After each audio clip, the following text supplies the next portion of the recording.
Hi, everybody. It's great to be here and to see all of you in the classroom.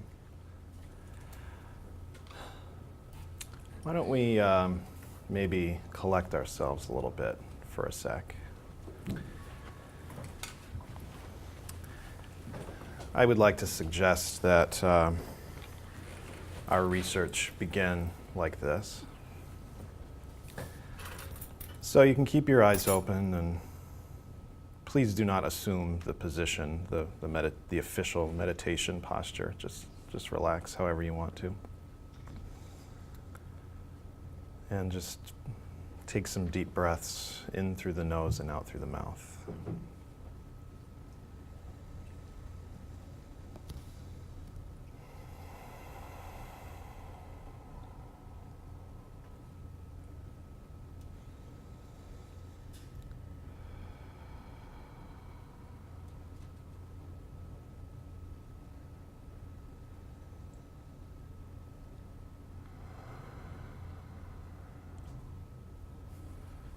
Just gather a sense for how you're feeling.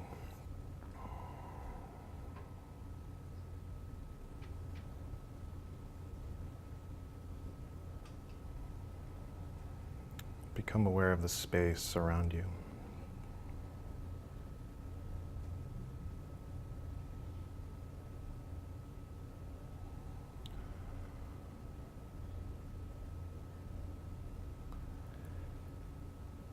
And with your next exhalation, you can gently close your eyes.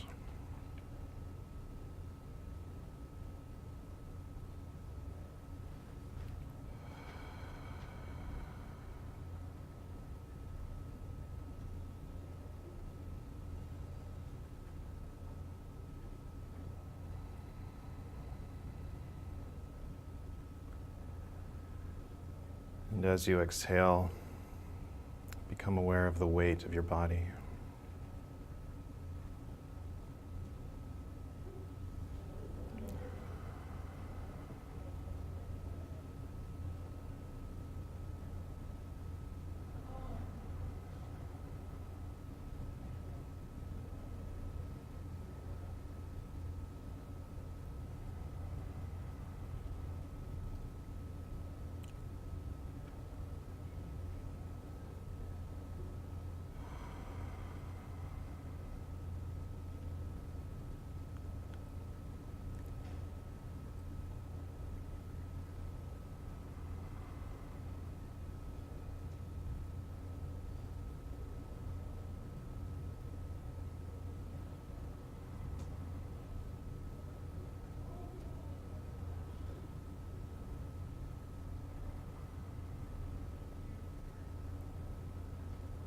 Look at your mind.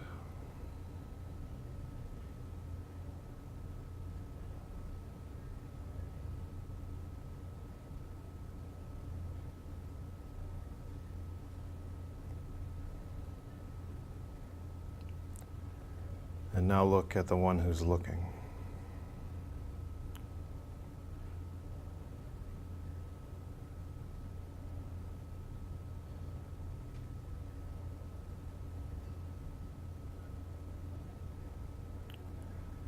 In that space,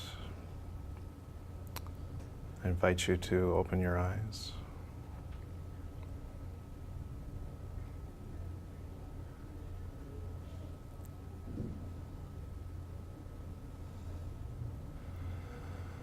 Again, gather a sense for how you're feeling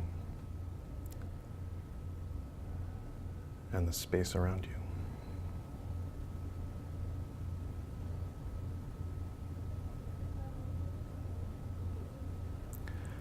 I would like to suggest this as a possible ground for our inquiry and research.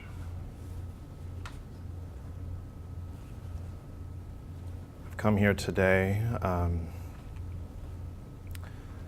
to share with you some approaches to research and to knowledge and scholarship.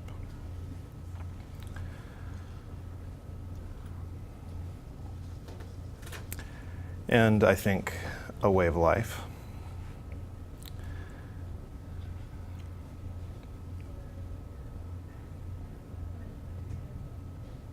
I like to call it with a certain smirk, the scholar practitioner lifestyle.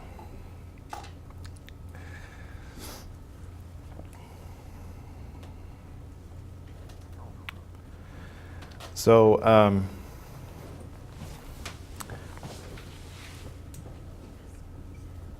we just have one session together this semester. Although we have guests here, so as I do this again, you'll be welcome to come back. And so in the time that I have with you, I would like to share just some reflections on graduate level and professional scholarship and research skills, tools, habits, and also resources that are available to you here at CIS, in the Bay Area, and worldwide. And building from those habits and skills and tools, then we can enter into a discussion of method, which is a very important word in all of the various knowledge-producing disciplines, be they sciences or the humanities, etc.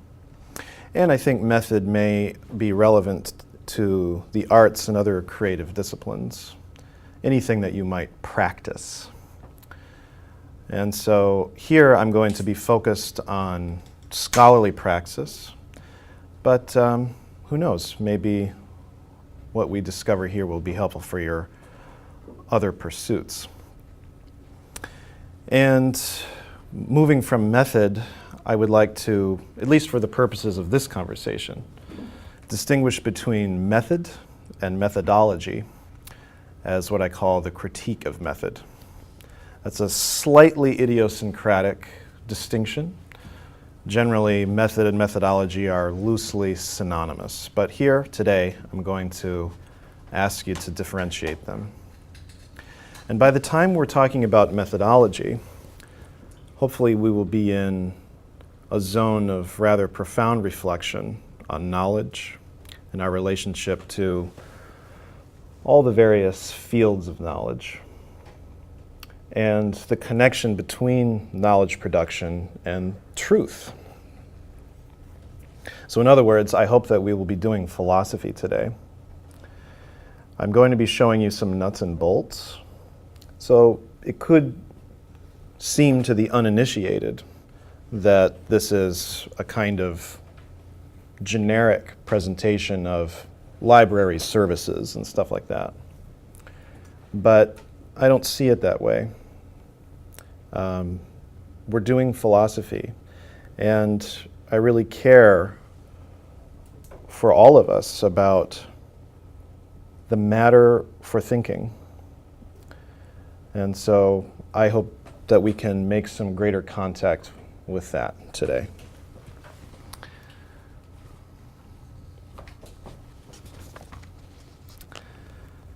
And let me just say that I'm sorry that Sean couldn't be here with us, everyone's favorite Canadian Hegelian. He is refreshing his Canadian nourishment in Ottawa right now, and so I send him blessings and love through the camera, and also to all of our online students. So we come here to CIS, to PCC, to this room, with questions, motivating us to study philosophy. So I thought of some questions here just off the cuff that seemed PCC flavored. You might say, what is the spiritual meaning of species extinction? It's a nice, cheery question, but profound nonetheless. Where are the roots of spiritual growth to be found in the contemporary world? What is the meaning of space in late capitalism? We could have more classical questions. Heidegger's famous question, what is the meaning of being? That goes deep. That's an old question. Kant had a great series of questions. He said, what can I know? What must I do? And what may I hope? Those are profound questions. And so I imagine that each of you is drawn here by such noble questions. But in any case, a question implies not only a speaker, a seeker, but an interlocutor, right? A question is always addressed. Now, we might be vague in the moment as to whom is being addressed, but the very structure of the question is interrelational.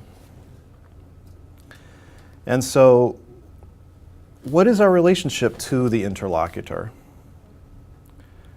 That's the framing question that I want to motivate your own approach to research. What is your relationship to your interlocutor? What is your responsibility to your interlocutor? Or to your audience, if you will, if you wish to use that word. Now, we could say that that area of inquiry that raises these kinds of questions is ethics. What is the nature of responsibility, right? How should interlocutors relate? These are ethical questions. This is why, for example, Emmanuel Levinas, the great Lithuanian-French phenomenologist, he argued that ethics is first philosophy. And this is why, because of this fact of being related. Whenever we do philosophy, we are entering into relationships, even if we think we're all by ourselves. So the research process, is kind of romanticized as a solitary process, right? I mean, more and more we do have collaborative approaches, but the classical image is the dusty, chalk-dusted scholar in the library den making his inquiries and reading his old books.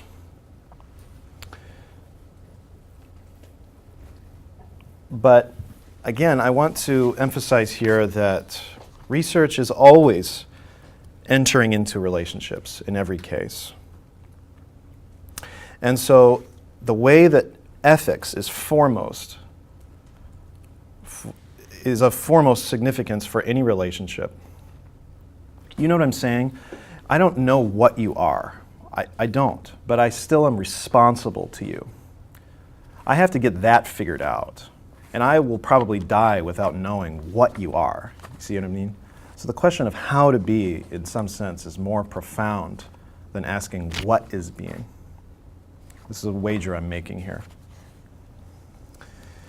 So this ethics, this relationship is equally true even for these very mediated relationships that take place between researchers who may or may not ever speak with each other. I mean, after all, the people that we are in relationships with, for example, in the form of reading, many of these folks are already long dead. If you're reading Plato or Kant or Teilhard or Thomas Berry. So the relationship is very mediated, and yet it is due to the kindness of these prior writers that they communicated in such a way that created a kind of surviving convivium of ideas that we can enter into. And we do that through text. Texts are produced. And so there's physical, material, economic conditions for the production of texts. And there are also professional conditions for the production of texts of various kinds. And that's getting more into what we're doing here. Now, one of the things I'm going to ask you to do straight away and maybe you've already started doing it in your prior education. I'm going to ask you to decide upon and master what's called a technical style. So for example, we have at CIS the Center for Writing and Scholarship, and they have handbooks on how to write and perform citations and format bibliographies according to the American Psychological Association, or the Chicago Manual of Style, or the MLA handbook. What is that, the modern? I can't remember what MLA stands for, sorry, I'm a Chicago guy. Now, that's not just some kind of hoop to jump through. These are sort of standards of scholarly communication. And so by adhering to them, or caring about them, you are participating in scholarly ethics. So again, even just researching where your commas and parentheses go in your citations, tedious though it may seem, should be seen, I think, as part of one's responsibility to your interlocutors. It makes your ideas and their sources intelligible and responsible. And so in the past I used to give a little walkthrough on some of these styles, but I understand that you are privileged to have Adam Robert in your future as the dissertation coordinator for the Center for Writing and Scholarship, who will be coming here to talk to you, I think especially about the Chicago style. So I won't use up our time here to go into those nuts and bolts. But I did ask you, for part of today's reading requirements, to download some of those style handbooks and take a gander at them. I am going to give you an assignment that I can't check up on, so it's really just for you to kind of be true to. Promise me that you will write every paper in your master's or PhD degree in strict accord with these style handbooks. It will prepare you for your publishing future. In the humanities, the Chicago Manual of Style is the basic handbook that publishers generally adhere to, with their own modifications. So there's some career benefit for you too in mastering some of that stuff. And you can choose any of these three styles at CIS, Chicago, APA, or MLA. And if you don't have an opinion about that, let me just go ahead and suggest you do Chicago. APA is excellent for social science research. It enables a quick and brisk citation of vast numbers of sources with a minimum of annotation, because that's the way that sciences proceed. If you take a look at scientific articles, oftentimes in their initial paragraphs, they'll give you long strings of citations of the current state of research on the topic. Whereas Chicago allows for the more literary, humanistic approach, which gives more detail and specificity of references, and also is more open to commentary and annotation and footnotes and endnotes. So take a look at the books that you read and note the sort of style they use. Is it that brisk, quick citation of just years, names and years, APA, science-y style? If so, if that's your universe of discourse, consider APA. But if you're like me and you're mostly reading philosophy and religion, then you'll find lots of footnotes, endnotes, commentary, and specific page references. So that's probably your style. MLA is similar, particularly if you're using a lot of multimedia, and it's important to note what kind of media you're using. MLA is good for that. So all of this is part of finding your voice, actually. This is part of finding the place from which you speak and the authority you use to speak. And I bring this up because finding one's voice is a big deal, I know, in PCC and probably in a lot of other programs here at CIS. If you were like me coming here, this might be the first time you're in a community of this size that shares the questions that motivate you. That's how it was for me. And so I came here, I like to joke that I came here knowing everything, but I was quickly disabused of that illusion. And the horizon of knowledge recedes and recedes. The more books and articles and fields of study you learn about, the more the horizon recedes, and mastery becomes this remote ideal. And so, what does it mean to find one's voice in that context? Well, method and research and these skills are part of the way that you can build that. There is a lot of merit in your prior writing, whatever it's been, and in your current informal writing, your sort of Dear Diary type stuff, and that's important. And I want this presentation and these techniques and tools and habits to bolster that. Okay? This is core to the scholar-practitioner lifestyle. So everybody you admire, all the folks, the great thinkers that you're reading, have passed through a process by which they acquired the habits of mind and heart that produced them as thinkers and as writers. And so that's what you're doing now. You're into this process of acquiring these habits and refinements of mind and heart.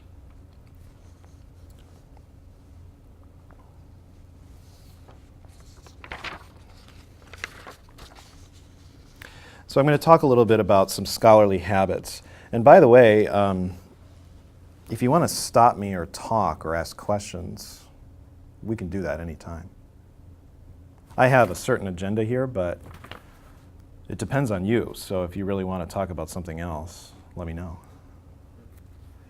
I'd like to get to know you better. And so I'm going to share, this is kind of a show and tell portion, because I have some scholarly habits that I've picked up, some that I admire, and maybe you have some that you can share with me too. And I'm going to give you some suggestions. This isn't like how to organize your computer the way that Aaron does, but I'm going to show you a little bit of that stuff, because I'm going to show you some techniques that I'm using to write a 200-page document, a dissertation, right? And that can be applied to smaller projects or bigger ones. And I had no guidance in this initially, so I thought maybe you would like to see how somebody's doing that kind of work. But first, I want to return to, I mentioned a kind of Dear Diary sort of writing, and I want to emphasize that again. Maybe you're already doing this, but it bears repeating. You should develop a writing routine if you want to have this kind of humanistic, scholarly sort of lifestyle. You will do as much learning in writing as you will in reading or talking. In fact, I think more. I find, and I think probably you do too, right? It crystallizes and condenses and consolidates your understanding of what you've read and what you've discussed in the different arguments you're in. And so, as a baseline, develop a habit of writing every day, no matter what. Now, I assume that you're pretty solid when it comes to brushing your teeth. Is that true? Everybody good on that? I mean, sorry, it was a bad subject. I didn't say flossing, I just said brushing. All right. Let's think of something easier. Anyway, maybe you meditate. How about that? Let's say you climb the Neoplatonic ladder into the heights of the absolute. I'm sure you're at least doing that every day, if not brushing your teeth. Okay, so just in that same way that you're devoted to your exercise, your practices, your diet, all of that kind of thing, writing is part of that for you now. Term papers should be sweet. They shouldn't be ordeals, ideally. And a way to make them be sweet, to let them be a moment where you lift the veil for somebody instead of like being crushed under pressure, is to write every single day. And so now I want to ask that much structure of you. Now some people thrive more on freedom, some people thrive more on structure, but for now I think you should write every day. And you know, even among our accomplished faculty who have all written many books, Robert McDermott's style, for example, is very free. He sets no schedule for himself. He writes whenever he wants to write.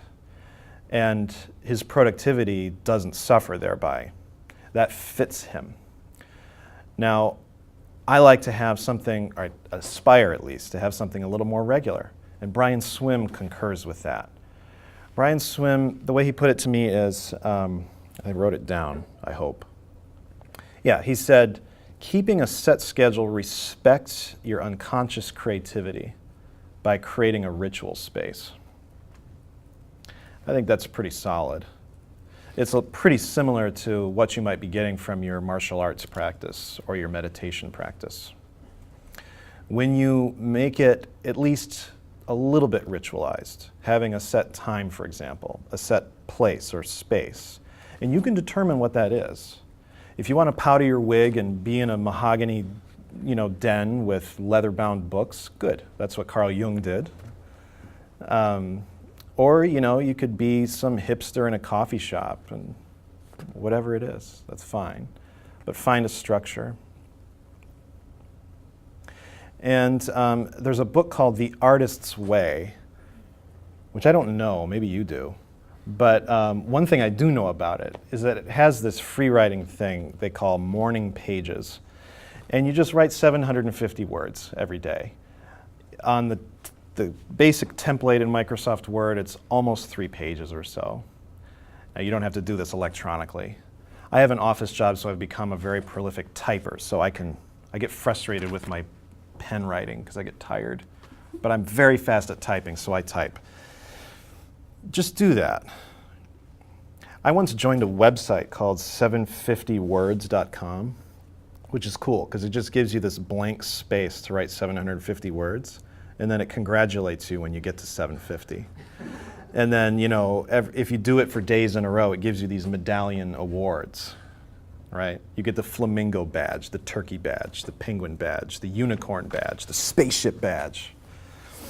And they have these challenges like, if you do this for a certain number of days, you've got a novel, because a novel is typically however many tens of thousands of words. A dissertation is, you should expect your dissertation to be about 80,000 words. I think that's right. Hopefully it's less, but I'm pretty sure it's about 80,000. Or if you're a master's student, that book that's in you that you're going to write someday, you should assume it's going to be around that long. And if you just stay with 750 words, it just all of a sudden you've got a lot. Now, here's the thing. That exercise, this morning pages thing, is supposed to be totally unedited and unscripted. So a good exercise for me is to do it as fast as possible because I don't give my mind any time to interrupt. It's just that unedited free writing. Please do that. And if you want some more tips and tricks on all that, there's a couple of books I can recommend. One is called How to Write a Lot by Paul Silva. How to Write a Lot. The subtitle is A Practical Guide to Productive Academic Writing. And by the way, that was published by the APA, the American Psychological Association. Paul Silva, S-I-L-V-A. And then another one coming from a recommendation from Elizabeth Allison, who's on sabbatical this semester but is part of our team of faculty here. She got a lot of help from a book called Writing Your Dissertation in 15 Minutes a Day, a guide to starting, revising, and finishing your doctoral thesis. I'm saying this to everybody, not only the doctoral students, because there's lots of good practices and tips in there. Kind of like I'm saying now, these sort of habits of mind, habits of writing. So, this is stuff I aspire to, and I'm better or worse at it on a given week, but I always benefit from doing this, and I think you will too if you're not already. Now, at any time, I'm curious if anybody else has cool stuff. Anybody else doing these kinds of practices? I've more got a point of contention that I've been playing with recently, which is that I like to get up early. Mm-hmm. But for some reason, all of my creativity comes between 11 p.m. and 3 a.m. And I've got this, I'd love to hear some thoughts of this kind of tension between wanting to do my morning Ashtanga practice and also wanting to optimize. Yeah. I've got a high five for you. I've got a high five right here for you. I am a radical night person. I was up till like 4:30 in the morning last night. Nothing special. It's just I'm sort of, it's like bat medicine, right? Bats. You know, it's tough. I feel like you gotta kind of come to some terms with your health and longevity and figure out how much creativity you want to buy from that. I don't assume that the creative process is the kind of thing that would be recommended in fitness magazines. I don't assume that it's necessarily commensurate with longevity. Many of the greatest writers didn't live very long, didn't take very good care of themselves. I'm not promoting that you go without eating or sleeping, or that you drink too much, or all these legendary habits of great writers. But it's a thing. So, you know, I don't know. It's not always an integral practice. Sometimes it's a little disintegral to create a really good piece of writing. And so this is a kind of dialectic for me. When I'm really productive in my writing, I'm often letting other things go. Some things permanently, other things temporary, like sleep or food. There's a right balance to strike here. I don't think Rick Tarnas has been here yet for his art and discipline of writing. Put these questions to him, because he's really good about this.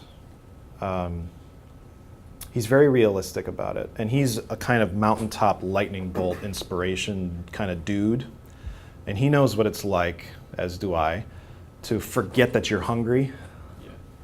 You know, some people just aren't like that. It's like, what are you talking about? They might find themselves eating and say, whoa, where was I? All of a sudden I'm eating. By the way, this is a slight tangent, but I just want to share with you a little exercise called Chair Forever. The chair forever. And the exercise is very simple. Sit in a chair and resolve never to get up again. That's it. That's the exercise. Try it. Try it. Do it on like a weekend or sometime when you have some free time, because you're not going to get up again. Okay? All right? If you get up, you've failed. That's the exercise. Now, if you decide at a certain point, I got to get up, and you get up, you failed. You've totally failed, and the exercise has no value. But if you all of a sudden realize that you're not in your chair anymore and you're like in another room doing something, then the exercise has been a success. That's the goal. The chair forever. It's a cool thing to kind of learn about your mind. Anyway, that is a tangent. I wanted to bring up something because I'm a creator myself.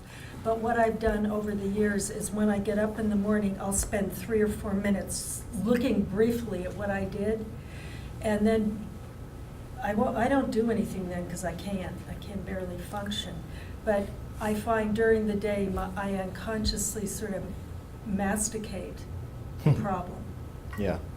And then at night, it eventually will be, it's solved if you're dealing with a creative problem or something happens with that. But if you just briefly, like if you're writing, skim it, because you'll be surprised how different your mind is, and overnight things happen too that are fresh that you can bring to that you might lose if you wait till the nighttime. So it's just an easier way to get into the whole creative process is to have it 24 hours a day. that's what it is. That's really great. Thank you for that. That's excellent advice. Yeah, I mean, when I listen to you, it seems like you're kind of proposing writing fast and writing a lot. Maybe that's the impression that I got. Now, when I was in my philosophy classes and they were teaching us how to write, they were proposing to write very slowly and rewrite it again. For example, we had a writing class that we were just working on the same paper over and over and over again. And the instructor was saying, never submit or never think that's final unless you have slept on it for at least a couple of nights and then take a look at it and you will find changes. So, Absolutely. yeah. Yeah, and I certainly wouldn't argue against that at all. When I was talking about writing quickly, I was talking about, I guess that advice is especially for folks who have trouble getting words on a page. And so I want to encourage folks not to pressure themselves, but to go ahead and persist in writing. And so that totally unstructured and yet regular practice of writing can be helpful for those kinds of contexts. But then yes, when it comes to argument and good writing, you're going to be editing again and again. And I would say, in accord with what you just said, pieces of writing are not really so much finished as they are abandoned. I mean, at a certain point, the due date comes or the publisher is knocking on your door and you have to give something. And so then the editorial process comes to a sort of artificial completion. But you could edit the same book for the rest of your life. That's certainly the case. And I think there's a kind of back and forth or a mutual assistance offered by these different approaches, whether contemplative and slow or quick and highly productive. Quick is not necessarily highly productive, but I mean is productive of numbers of words. Yeah. Okay, so I've been doing the morning pages exercise for like a couple years. Oh, great. My method is I set a timer for 25 minutes, which was how long it took to write 3 pages by hand. Okay. And then I just type really fast too. But I made some different observations. Like, so the goal of morning pages is like get all the garbage out onto the page. Right. Let your mind process. But I noticed that, okay, so like I seasoned it with another method from a book called Writing the Mind Alive, which was called the proprioceptive method. So in the method is there's a candle, you have Baroque classical music, you write by hand. But the idea is that you have like an inner voice that's just speaking, and you just transcribe what it says, and you just follow it Right. wherever it goes, like your mind's unraveling whatever it has at the surface. So morning pages, sometimes I'm like kind of pushing myself to get a certain thing out. But I find that when I kind of slow down a little bit and listen and just transcribe what that voice is saying, that's when it gets to the most meat. Sometimes it gets emotional, like, Yeah. but that gets it out. Yeah. Beautiful. Yeah. Thanks for that. That works. Yeah, when I do that loose writing, it's a mix of kind of just emoting or reporting on my state and then thinking. And then I might like cite books. You know, I'm like making arguments. And those things kind of weave together. It's part of this 24-hour cycle of thinking. No, it never ends. No, you're stuck here. Okay, so now another exercise that you might consider trying here is to rehearse other people's arguments. Now, this is starting to shade a little bit into notions of method. You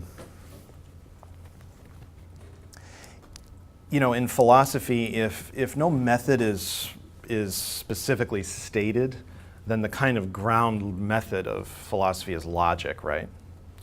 And in many philosophy training programs, you would take courses in logic, symbolic logic or informal logic or whatever. And the point is argument. Now, when it comes to scholarly writing, I kind of want to just say, I don't really care how you feel. Like, just kind of let that be there for a sec. I need you to support what you're saying with argument. I've sometimes seen folks who came here and had awesome beliefs and aspirations, but then when they write, it's just kind of sheer assertion. But I would like to suggest that that is a kind of exercise in just will to power. Making argument is a form of respect for your interlocutor. You're asking them to follow you along a process of inquiry to see if they come to similar kind of plateaus or insights or vistas. But if you just kind of state it, like, oh, I had a flash of insight and here it is, well, that could be just kind of a power play. So I would encourage us to humble ourselves into making arguments. So a really great way to do that, which is also a good way to kind of learn deeply what it is you're reading, is to write yourself a page in which you say, this is Bergson's argument about why time shouldn't be spatialized. I don't know, I'm just making something up. This is Kant's transcendental deduction of the categories.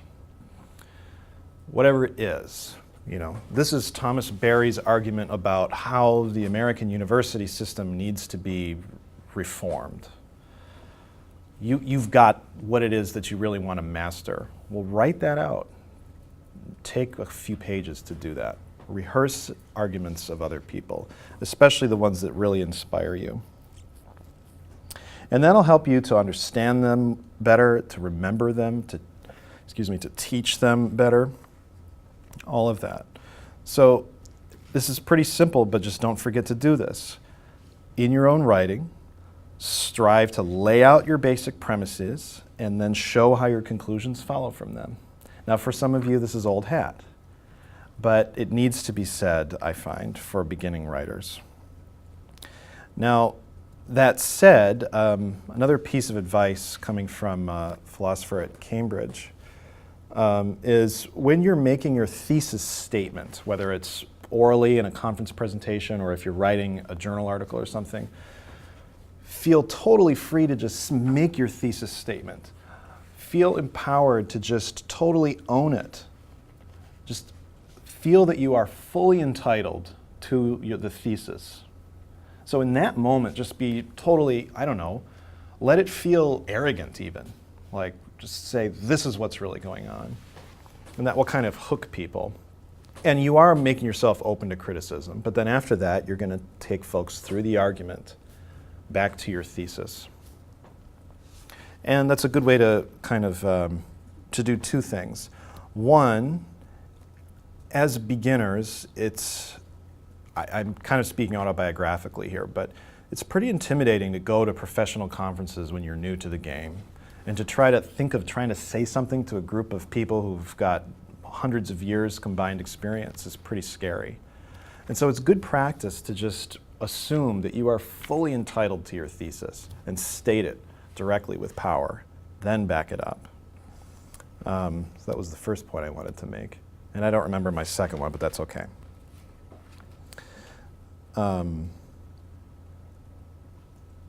Right now, you are philosophers. It's not in your future, it's right now. So be empowered in that.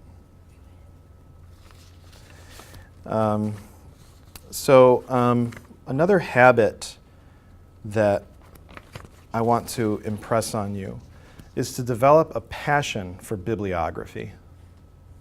So the first thing that I do, I learned this in grad school. The first thing I do when I get a new book or I check out an article, I immediately skip to the bibliography. And I take a look at who a person is drawing from and who they're inspired from. Another thing I do for the same reason, I read the acknowledgments of every book. So a lot of folks would think, oh, this is boring, I'm going to skip it. This is just kind of like, oh, the documentation, or oh, like, thanks, Mom, for encouraging me to follow my dreams. First, I'll say something about the acknowledgments. Well, actually, it's true of both. Both the bibliography and the acknowledgments of books will help to open you to the sort of discursive landscape that your writer is inhabiting. In acknowledgments, people will acknowledge their peers and their mentors. And that's really important information for you to know about your writer. Who are their friends? Who are their dissertation committee members? You'll learn that in your acknowledgments. And as you persist in that, you're going to develop an intuitive sense for the lay of the land in your discipline.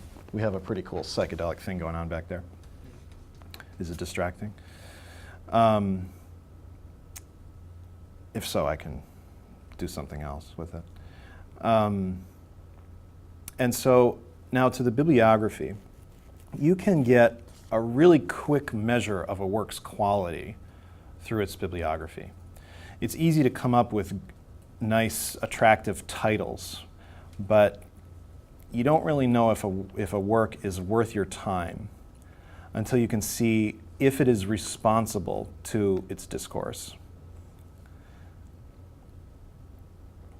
So as you grow in familiarity with your field, just seeing the bibliography is going to help you understand what moves the author is likely making, how current the work is, how important it is. The bibliography constitutes a web or a detailed record of this huge conversation. And so you can practice drawing bibliographic webs between your sources. And you're going to get a sense for the contours of the discursive landscape you're exploring. And ongoing familiarity with that is part of what constitutes expertise. So if there was only one thing that you remembered from today, it would be passionate for bibliographies. Now, that brings me to present you some of the kind of tools that we have available to us here as students at CIS and in the Bay Area. Tools that go into the construction of bibliographies and all of that.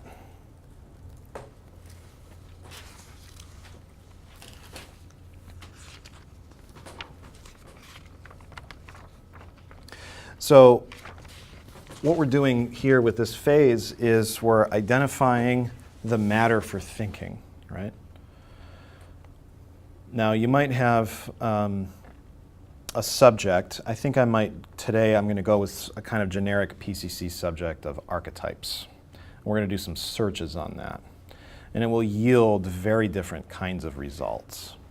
And then we'll figure out how we can organize that. And methods are part of a way that you organize and select material. So first we're going to start with just the raw discovery. This reminds me of Karl Popper's great distinction between the process of discovery and the process of justification. I'm going to talk a little bit now about something relevant to the process of discovery, which is just finding stuff. Maybe there's a lot of discovery that happens at 3 in the morning. I don't know how much justification gets done at 3 in the morning. That sounds like a process that's heavily skewed towards discovery. I don't know. I'm just riffing on that, but we'll see. So I want to think about books and articles, statements and words. So we're going to do books, articles, and words. Then we'll do statements when it comes to method. Now, we have a great little library here at CIS. And so I really want to encourage you to spend time there and also to get to know our research librarians who just love helping people with research. It's awesome to see how excited they get if you approach them with a research question. And so they can expand greatly on what I'm going to show you here. But these are some of the ways that you can access our library sources. And then I'll give you some tips about stuff that's available to you through San Francisco and Berkeley libraries. So library.cis.edu is your new homepage. And the research section has tons of great stuff on it. And so I'm going to start with WorldCat. Maybe you've seen WorldCat. Maybe you had a professor who forced you to look at it. It's super powerful. So we're going to start with books. Over here, we're finding books. Is that showing okay? WorldCat is a kind of top-level library search resource. It is a catalog of all of the holdings of about 70,000 libraries, which are cooperatively indexed in one access point. And so I'll show you how that works. So you go in here. It was under Find Books, all US libraries, although I think you can even go beyond US libraries. Now I'm going to do archetypes. Oops, I already did it. just a basic keyword search. And now we're getting these different results, and they give you titles, authors, and publication data, but then they give you libraries where this resource can be found, and you see it's highlighting CIS for sources that we have in our current collections. Now, I don't really have any research agenda here. I'm just doing a generic search for archetypes. If there's any resource you want me to click on, go for it. Otherwise, I'm just going to do this first one here. Let's try this. Sorry, Aaron. Yeah. Did you get to WordCat? Yeah, let's do that again. So what I did first is I typed library.cis.edu. Yeah. Then on this set of resources on the left, I click research. That gives you the full menu of research options at CIS, which is pretty powerful. And so we're starting with books, and we're doing a top-level search of all US libraries. Oh, I see. Oh, yes. Okay? So we're clicking that. And I'm giving you a generic search in part because it just makes sense to just do something as an example, but also because I like to just do this at home. I'll just do these kinds of random searches and collect resources that I organize later. And I'll talk to you a little bit about how I do that. So I'm just doing a basic keyword search for archetypes. I've got almost 12,000 hits broken down into different kinds of media. There's a book, sources, online, audio, visual, archival, etc. It's a pretty amazing resource. And so here we go. Mystic chords, mysticism and psychology in popular music.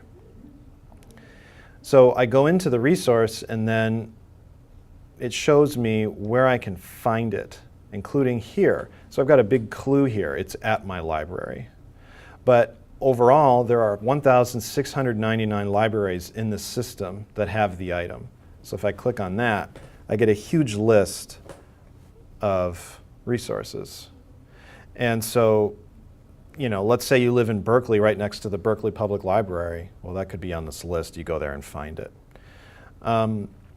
Or if you have a special relationship with the California Baptist University Library, we'll click on that. I'm just picking random stuff because I want to show you how powerful this is. Oops, item not found, so that's not a good reference. Let's go to the Cal State East Bay Library. And we'll let it load. And I'm going to show you, I think this is super cool, assuming it will actually load for me. What this allows you to do is it'll show you the record for this library's holding for this resource, and then WorldCat gives you the ability to request that through interlibrary loan if we don't have it here at CIS. But another thing it does, this is going a little slow here.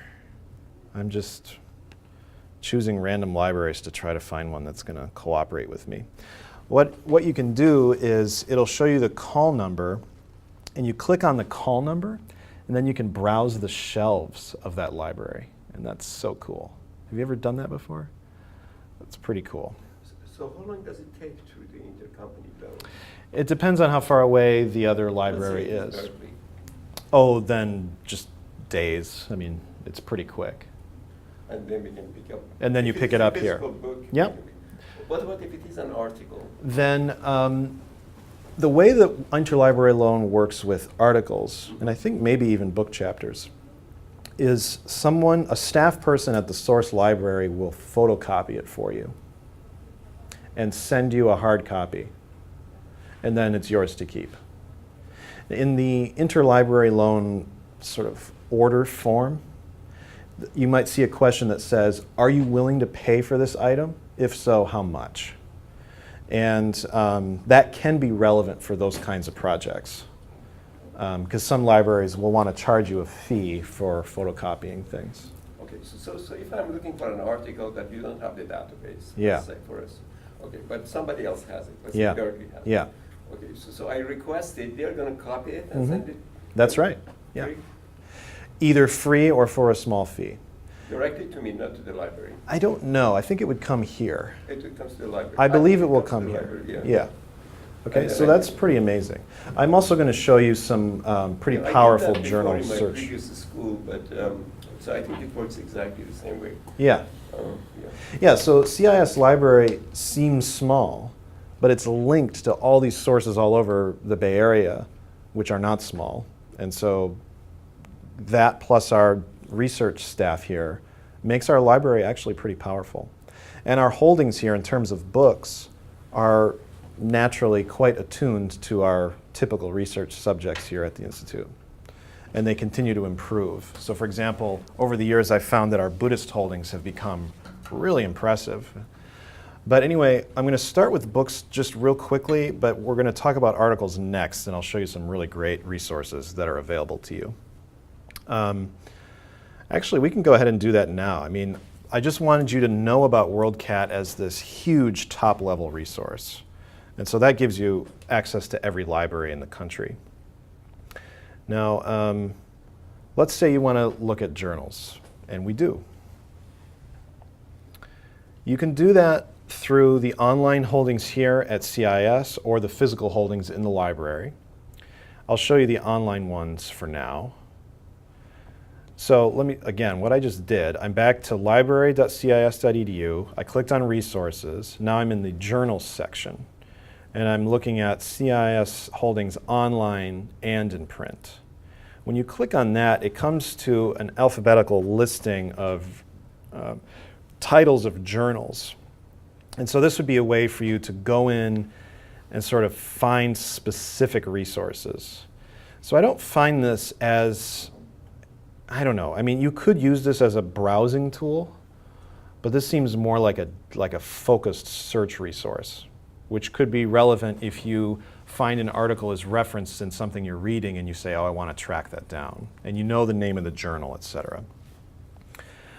So this is one way to do that. And then let's see what we've got here. I wonder if we have. Can I tell you the experience that I had with CIS library? You can tell me. Yeah, so what happened was I was looking for an article in Jester, and they said, we don't have Jester. I said, fine. They said, okay, go ahead to San Francisco Library. So I went to San Francisco Library. Well, I didn't go there, but I found out that they have it, but it's 2 years old. So I just forgot about it. So I went someplace, I have some other resources. So it didn't work exactly the same way that you're telling us. How did it differ from what I'm saying? Well, they couldn't get me, they couldn't get me, I mean, they didn't have access to the database, Okay. first of all. So they told me to go to San Francisco Library. Yeah. San Francisco Library had Jester, but Jester was 3 years old. Okay. So I couldn't get access to the latest publications. Mhm. So I ended up going to another school, and I had That had a access- more current JSTOR. Yeah, they subscription? they had all the Jester, so I was able to get it. So it is not that easy, at least in that particular, that was the only experience that I had with CIS, Okay, yeah. and it didn't work. Interesting. So, but I don't know. Well, I'm going to take everybody through the process that you just outlined, actually. Okay. JSTOR is a huge database of articles that lets you browse in a way that's a little easier than this. You can do topical searches.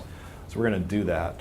So you're anticipating the next thing I was going to share, which is, so these subscriptions here, these journals, you can see there's date ranges. So like Joseph said, you may or may not have up to the minute access for any of these. It will differ depending on the journal. These are the ones that CIS subscribes to. Now, go ahead. It's all physical, or it's also online, and or both, or It's- the same for the books. I mean, Yeah, it's both physical and online. And back here, you can search, if you go back to the library's research page, you can limit your search only to the print holdings that our library has in the building, or you can combine that with all of our electronic subscriptions.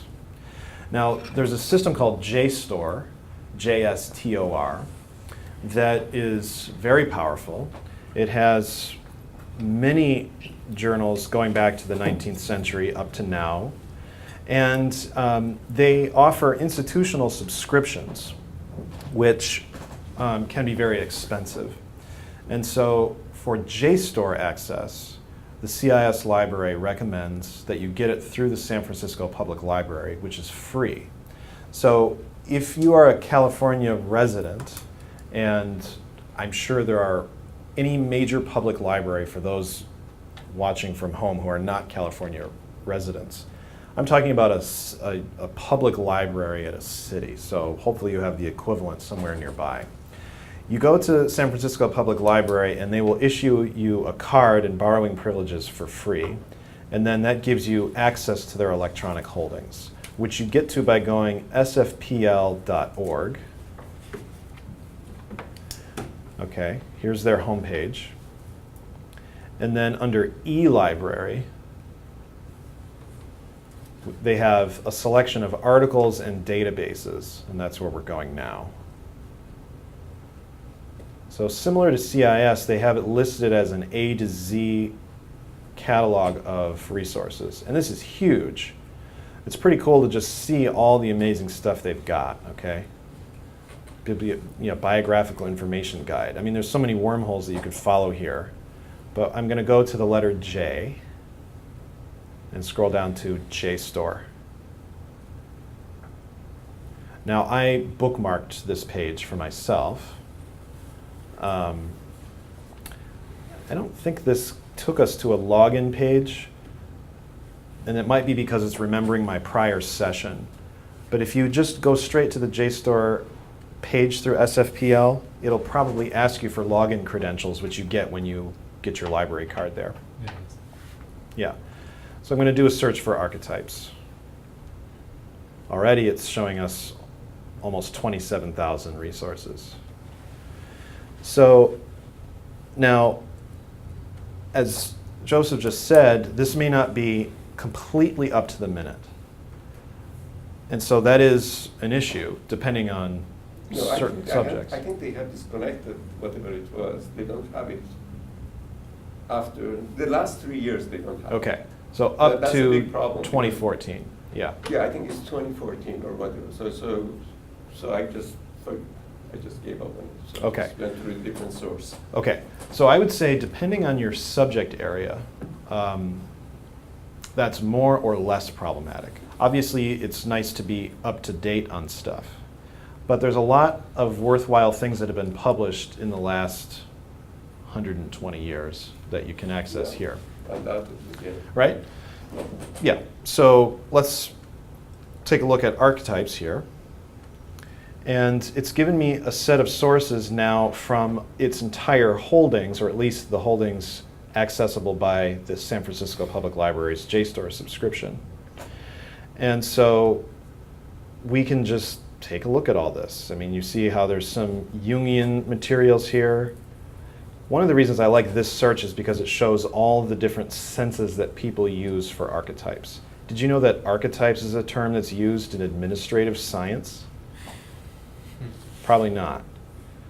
Management science. Here's one, archetypal analysis. So we all think we know what that means, and we do. I don't mean to say we don't. It's just that it also means other things. But what's cool here is I can download a PDF of this resource, which I've just done. And what I did, what you might consider doing, I've configured my browser to put PDF downloads in a folder I created called Downloads to Process. And if I'm in a hurry and I'm just collecting a lot of articles, or if I'm not in a hurry and I'm just browsing and collecting stuff that looks interesting, it'll throw them in here, and then I can know where they are to go back and sort them, because it gives them these numerical keys that are for file names, which isn't so useful for us humans. So it's nice to have them quarantined, so that's what I do. And then here's the PDF. It's got the full bibliographic citation and then the article itself. And it turns out that archetypes here are mathematical pure types, individuals of pure types. And then you can follow the analysis here. Pretty cool. Okay, so can I go here, like going to that problem that I raised? Yeah. Can I go to another school in a list Mm-hmm. and pick this article from them and Mhm. let them print it and send it? Yep. this is great because you are right there with me, anticipating a lot of the stuff that I'm here to. Well, I just show had some you. experience and I Yeah. just spent No, some it's time great. with it and it didn't work, so Yeah. I just want to figure out Yeah, actually, how it's going to work. I like that you're bringing up all the experiences of it not working, because I also have that quite a bit with these database sort of searches. I get kind of uneven results. So I'm showing you my favorite ones because I found these to be most productive for me. But now I'm going to, so we have library resources at CIS. I showed them to you. Now, this is my favorite resource at the San Francisco Public Library. And there's a third library in the Bay Area that I think is good for everybody to know about. Okay, so that's JSTOR, which you do through the San Francisco Public Library, which is like a block from here. So when you're, next time you're in town, jump over there and get your card if you don't have it yet.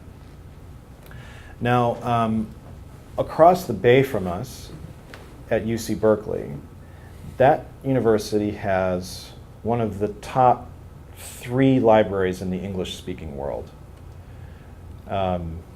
It has been voted by library professional organizations to be the best university library in the United States as of, I think, within the last couple of years. And there are ways that we can get some access to that, even if we're not students at UC Berkeley. The way to do, so there's 2 things. You can always search their holdings for free. Their system is called OSCICAT. So it's oscicat.berkeley.edu. And this is their web catalog. I'm going to look up archetypes. Can you go back to that? What was ASCII-Cat? Yeah, oscicat.berkeley.edu.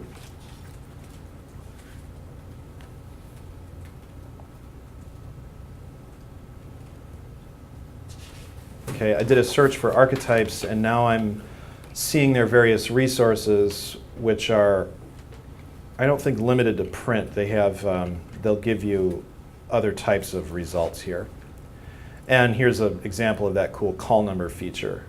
I can click on a call number and now see, well, this book on synchronicity was amidst all this other really cool stuff on like Freud and Jung and synchronicity and Lacan and all this other awesome stuff.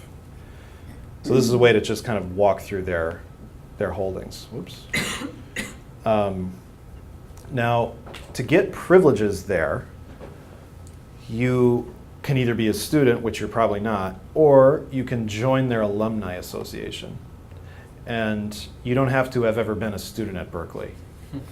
I am aware of a person who went to the Alumni Association office because they knew you could get library privileges. And so they said, I'd like to join the association. And the staff person said, oh, great, were you a student here? And the person was like, of course I was, which is false. They thought they had to lie. And so they got themselves really embarrassed when they said, well, we're doing a search for you and we don't find you in here. Yeah, you don't have to do that. You can just go join their alumni association. And there is a fee, an annual fee of $60. So I know $60 is not nothing. But if you join that, you're good for a year. And then you have full borrowing privileges. So that allows you to go and take out any of their physical holdings. And you can keep renewing. I mean, you could take out, I think, 50 books and keep renewing them for like a year. So it's pretty amazing. But then in terms of Joseph's question about up-to-the-minute electronic resources, that's how you get access to that at Berkeley. So can you show us here? For example, you go to Jester. Yes. I'm sure they have Jester.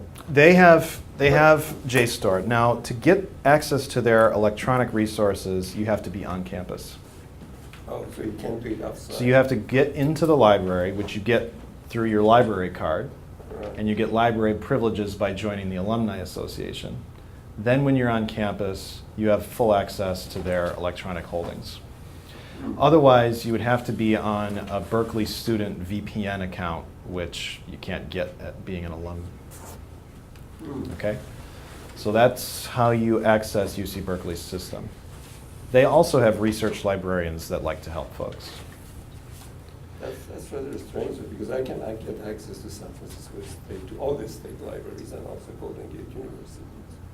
You have access to that? Yeah, I just go there Uh-huh. and just put my go to the last site and put my passcode in. I just go there and access everything. Yeah, okay, because you have like a student account, like a password. Yeah, the faculty Mhm. account. Yeah, and so it would be the same for Berkeley, but they don't extend that to alumni, which is how you would be getting access to UC Berkeley. So that's, now if you find an improvement on that, I would love to know. Yeah, it is rather problematic if you're doing research. I'm not doing it right now, but because you got to read the article first and then before you want it to get printed, right? Mhm. So just traveling to Berkeley. Yeah, and yeah, I hear so that. It's just, but anyway, it's good to know that what resources are available. That's Yeah, why I asked. yeah. That's. Yeah, I think I understand it how it works now. good. Yeah. Yeah, these are the resources that I use and that I hope that you will use. Okay? Now, when you're doing this, you can be doing this in a really focused way. I have a specific topic I want to search, or in moments of inspiration or just between other things. This is a pretty cool way to spend your time, just surfing this stuff and creating archives. So over the years, I have amassed a considerable archive. So you see I've organized things in terms of stuff that I've created and stuff that other people created. I'm going to go into texts by others. Let's go into Buddhist textual resources. This is my own field. If I go into articles, I've got all this. Well, that doesn't look like very much. I've got all those articles, and then I have, well, the real mother lode here is in Tibetan.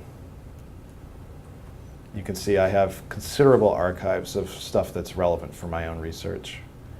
And I do this by browsing and collecting PDFs of articles. These Tibetan texts you're seeing I got through a source similar to JSTOR, except it's for Tibetan studies, and it gives you access to Tibetan canonical materials. So this is specific to the kind of work that I'm doing. It's going to look different for you, but I have this stuff wherever I go. I have the entire Tibetan canon on my phone because I like to be able to access it. And so I would encourage all of you to do the same for your own canons. And so I like to surf JSTOR and just collect everything that looks interesting. Everything that looks interesting. I have it download to this folder here. I go back and I organize it carefully. Okay? Now, I want to be mindful of the time too. What time do you usually take breaks? It's 4:30? It's 4:18 right now, so we'll go another 10 minutes or so before we talk about method. Let's see here. Now, one good thing to do that's a kind of halfway between books and articles is book reviews. For every book that you're interested in, go into JSTOR and do a search for book reviews. Everything. Now, book reviews will vary in quality. The baseline book review is basically just a summary, but that in itself can be pretty valuable, particularly for books that you're curious about but you haven't looked at yet and you want to know if it's worthwhile. If it's been reviewed, somebody found it worth bringing up. Now maybe they wanted to set it aside for special condemnation, and so that's valuable too. Or maybe they just say this is a new contribution to the field. Now sometimes book reviews will give more valuable critical comment, and some even like occasionally they'll even have kind of their own contributions that they make in the context of reviewing another work. So a little challenge you can do for yourself is try to cite scholarly book reviews in your term papers. So you've got the books, right? But how have they been received and discussed? Book reviews are a really great way to enter into that. So search JSTOR for every book that's interesting to you. And you can just do that in your off time, you know. Instead of surfing Facebook, maybe surf JSTOR. I mean, we're integral, we're doing everything. but so just loop this into your digital habits. Okay.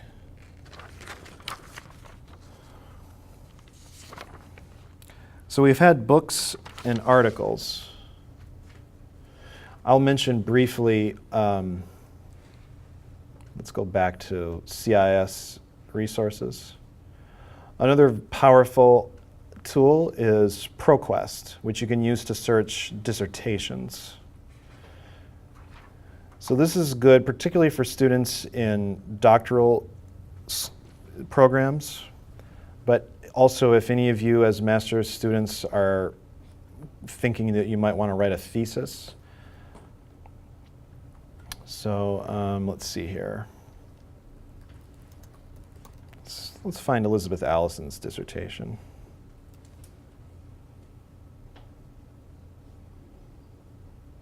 Oh, here's Elizabeth McAnally. She just graduated from PCC.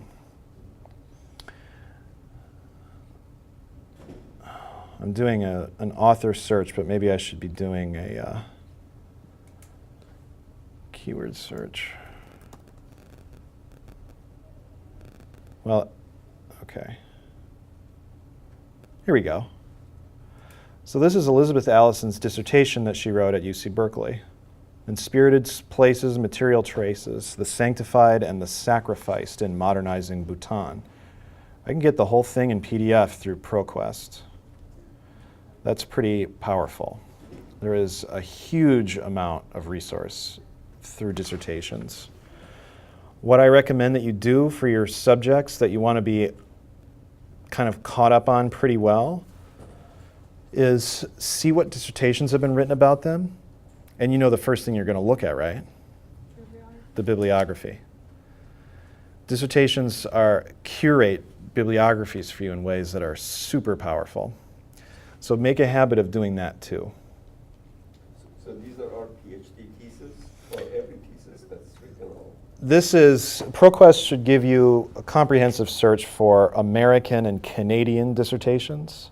I don't know how much beyond that ProQuest has. Just PhD? Yeah, PhD and also master's theses as well. Anything that is published through UMI, which is University Microfilms International, it's an old school title, for the definitive publishing house for dissertations. Every North American dissertation is published at UMI, which is associated with the University of Michigan. And ProQuest is the search system for UMI. And when students finish their dissertations and publish them to UMI, which they are required to do by their schools, if you write a dissertation here, when you've passed your defense, the Center for Writing and Scholarship will require you to publish it to UMI, but they'll give you a choice. You can let it be open access so that I can just click here and now I'm going to have Elizabeth Allison's dissertation in full. Did it download? Let's go into my, I don't know if it's still, there we go. So it just said out as an output, so I'm going to have to retitle this. And they give you a facsimile of the dissertation as it was given to them. So here's Elizabeth Allison's dissertation, full on, the whole thing. It's pretty awesome. Now, she allowed this to be published as open access, but some students choose to do what they call an embargo, which is where the University Microfilms International will not give people access to the full text. They'll give the title, the citation, the abstract. And then the way to get an access to it would be to identify the school it was written at and see if you can get it through their libraries. Usually, if a student has put an embargo on a dissertation, it's because they intend to publish it as a book. So sometimes that will happen. But most dissertations don't end up being published as books. So, so ProQuest is a very powerful search tool for dissertations. And CIS Library gives you, down here, we're on that research page, thesis and dissertation, you can search just our own CIS dissertations, and it gives you instructions for how to limit your ProQuest search. In other words, you can limit your ProQuest search by institution. You say, I want to look at every dissertation that's been written on Chinese Buddhism at UC Berkeley. You can limit your search in those kinds of ways. You can limit it by who was on the committee. And that's really cool. So if you're in a community of scholarship, it can be very handy to know who supervised whose dissertations. So, like in Buddhist studies, Jeffrey Hopkins is this amazing scholar. And I've gotten to the point where I can recognize his students' work very easily. I can read people and say, oh, this person clearly did their dissertation with Jeff Hopkins. And that's really valuable for certain forms of study in Tibetan Buddhism. If I want to study Gelugpa epistemology, I might do a search in JSTOR or ProQuest for dissertations that have Jeffrey Hopkins on the committee. And there's tons of stuff there. Some of it's been published, but not all of it. Okay. So I just want to mention encyclopedias and dictionaries. I told you I would talk about words. And then words will be the entry into method. That's how we'll do it today. For encyclopedias, all the sources that I just showed you, CIS Library, SF Public Library, UC Berkeley Library, all have major encyclopedias that you can search. Of course, we have Wikipedia. I would say don't cite Wikipedia as a rule of thumb. Don't cite it. Just don't. But it is really valuable. It varies widely in quality. Some articles seem to be very solid pieces of scholarship.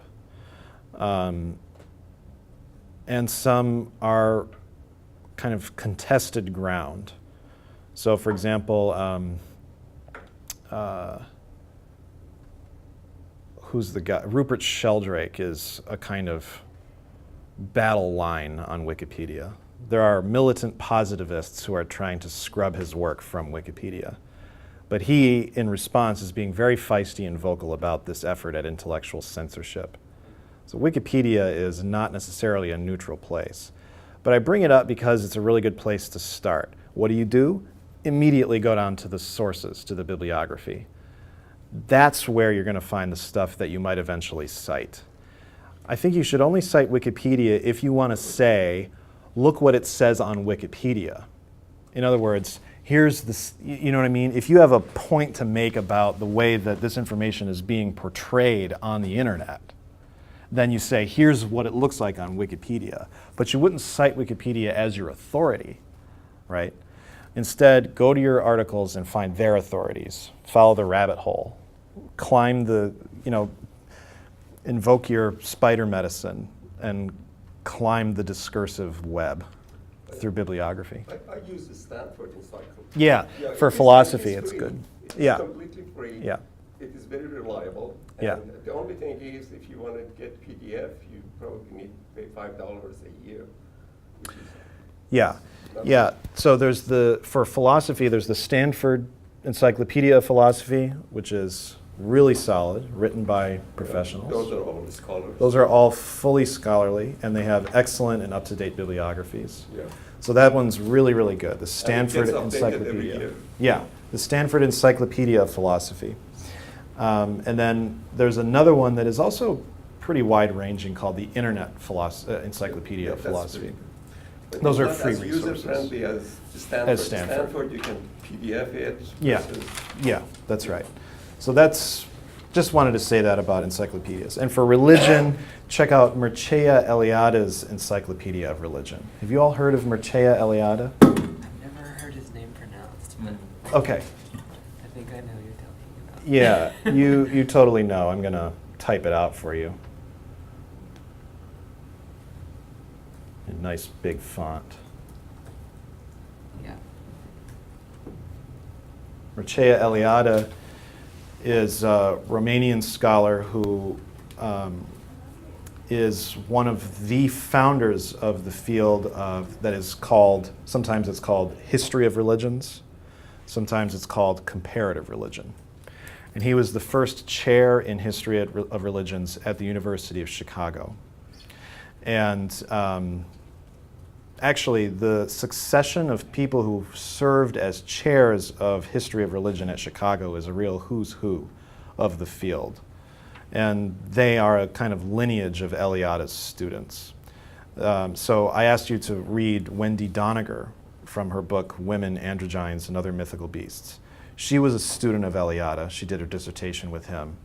She went on to chair at Chicago, and she also served as president of the American Academy of Religion. She's a really good person to know about. That was part of my motive of asking you to read her, is just so that you read some Wendy. She's really, really valuable in our field. Anyway, Mircea Eliade edited the Encyclopedia of Religion, and it is a really powerful set of articles written by authorities in the field, initially identified by Eliade and his editorial team, but after Eliade's passing, additional editions of the Encyclopedia of Religion have been produced. As you may know, new editions are not always improvements. Some things got cut out of newer editions. So it's kind of, sometimes you get more up-to-date stuff, which is valuable. But if you want to read Robert McDermott's articles from Eliade's Encyclopedia of Religion, go to the first edition. Yeah, Robert McDermott has some articles in there. So anyway, just wanted to put that encyclopedia on your radar. It's 4:31, so let me just do one quick thing, okay? It'll be a kind of good segue. The other thing that we can do here, remember, this is all under the rubric of gathering the matter for thought. So we're identifying the stuff that we're going to be accessing and assessing and writing about and with. We're climbing through the discursive web, right? We're surfing bibliographies, and we're also creating our own. By now, we've mastered the Chicago style or the APA style. And for every article and book that you find that's valuable, you should write down its proper citation. And you should get in the habit of creating a master bibliography just for you. Now, there are different systems that allow you to do this in an automated way, and they can be very powerful. You have one that is made available to you for free. It's called RefWorks. Now, I am not going to train you in RefWorks today, but I want you to know, here it is on the front page, library.cis.edu. RefWorks is, as it says right here, it's a tool that allows you to create bibliographies in an automated way.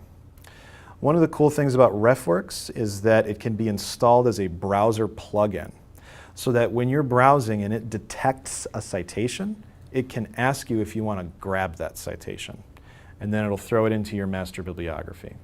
Okay? That's pretty cool. You can then thematically tag your bibliographic citations. So let's say you're interested in Buddhism and neuroscience, and so you're doing kind of like dual research in those areas. Buddhism, neuroscience, and phenomenology. So what you do is you're searching JSTOR, you're searching ProQuest, you're searching OSCE-CAT, you're searching the CIS library holdings, and you're gathering citations. You're not yet tracking down the text. You're just gathering titles. Well, you can do that with RefWorks and similar tools like this. And you can say, I'm going to tag this one as phenomenology. I'm going to tag this one as neuroscience. I'm going to tag this one as Buddhism. Or some of them get 2 or 3 of those tags. Later, you can then isolate your bibliography thematically. You can say to RefWorks, show me my Buddhism sources, and it will give them all to you. Show me the ones that are Buddhism and neuroscience. It'll narrow it to that. So RefWorks is very powerful.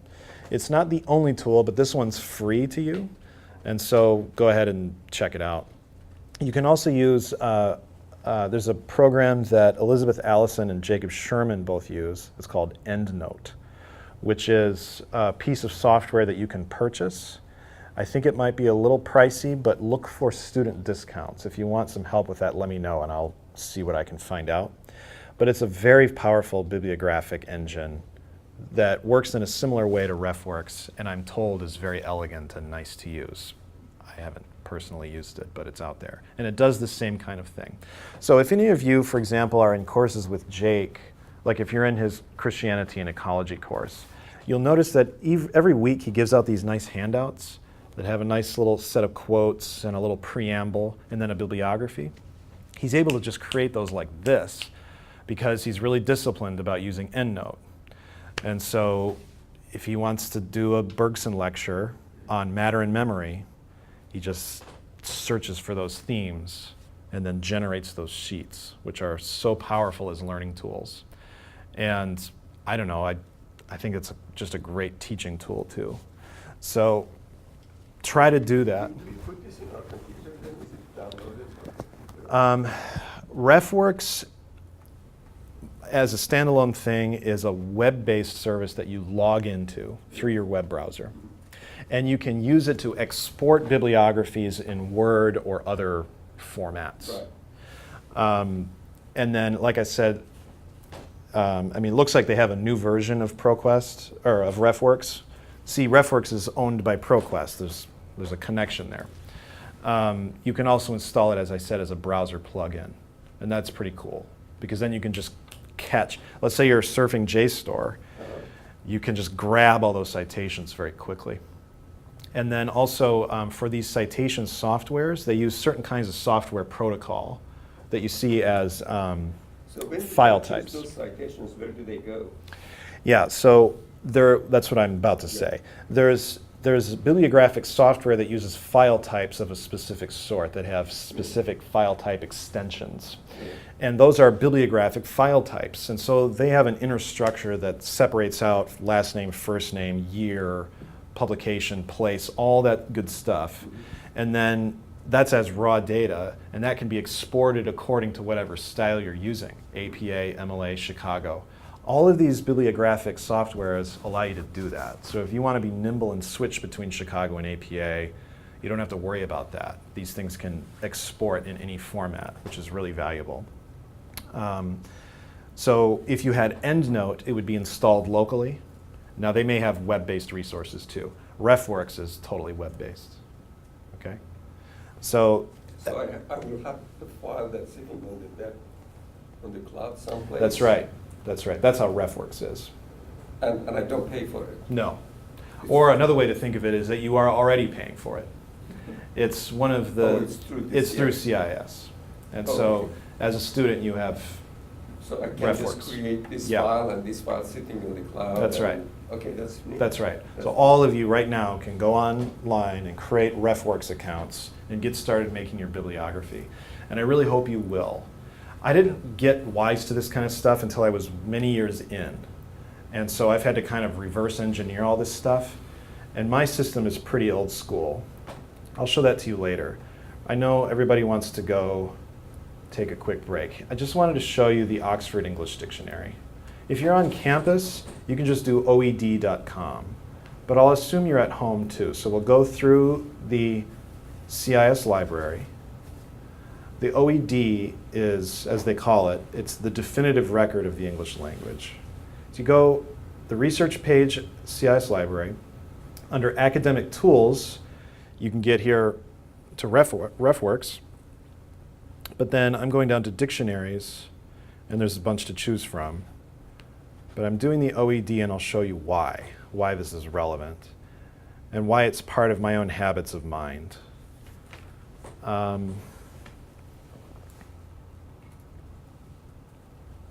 Let's see.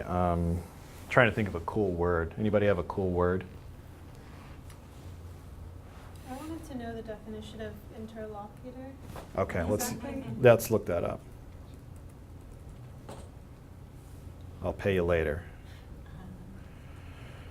So I meant it in this basic sense of one who takes part in a conversation. So that's what I meant. Now, I'm coming here to show you a different approach to tracing discursive webs, and that's etymology. So this would be speaking between, whatever. Now, for any word that becomes interesting to me, one of the things I'll do is I'll trace these bibliographic webs, But another thing I'll do is go straight to OED and check out its etymology. And then it also gives you this really powerful set of exemplary usages going back centuries. And that can be really amazing, particularly if your words get very juicy. So this can be a very powerful historical research tool. So yeah, you're going to learn the definitions of words, but you're also going to get a sense for their usage going way back. I mean, they go way deep into earlier strata of the English language. I don't know, I'm at a loss right now for words. I should write down some juicy words to show you why I get really excited about OED. So I surf the OED all day, just like I do JSTOR. Does it give you the pronunciation also? It does. It gives you the pronunciation in this technical way that linguists plot out phonetics. Now, that's kind of a language of its own, but if you know how to read that, you know how to say interlocution. And I think you can also get it to say it, but my computer is like muted because of the way I'm connected to this thing, so I can't let it play the file for you. So anyway, let's take a break. I showed you, there we go. Yeah, so you can, the OED can say it to you. So we've talked about books, journal articles, encyclopedias, and words. We're kind of breaking things down. We're tenderizing unities, breaking them down into kind of a pixel level. We're going to do that more and more, and now talk about method once we've recharged for about 15 minutes. Okay? And also, what about Kindle books? Can we capture the Kindle?